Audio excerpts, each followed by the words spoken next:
Hello' everyone, মই এটা নতুন ভিডিঅ'লৈ আপোনালোকক স্বাগতম জনাইছোঁ।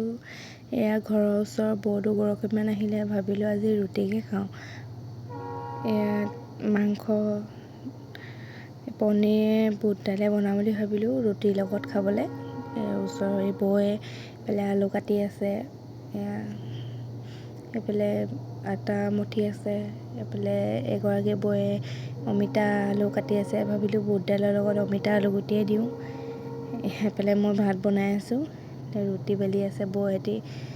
বহুত দিনৰ পৰা কৈ আছিলোঁ যে ৰুটি খাম বুলি, সেইকাৰণে ভাবিলোঁ আজি ৰুটিকে খাওঁ। এয়া বৌহঁতি বনাই আছে দুইজনীয়ে।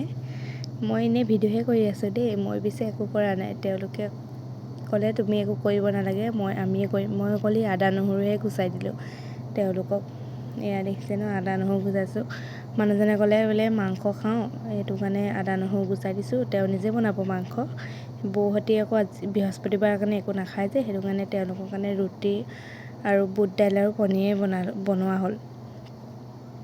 দেখিছে নহয়, এয়া বোলে ওচৰৰ দাদা এজনে, তেওঁ ভতিজাই হ'ল বোলে, সেইটো কাৰণে আমাক পাৰ্টি দিছে। আমি পাৰ্টি খাবলৈ, পাৰ্টি মানে কি আৰু এনেই তেওঁ কিবা এটা দিছে আৰু আমাক। আমাৰ বুট দাইল আৰু পনীৰ হৈ গ'ল। এইফালে ৰুটি বনাই আছে, শুকান ৰুটি বৌয়ে। ভিডিঅ'টো ভাল লাগিলে লাইক শ্বেয়াৰ কৰি দিব।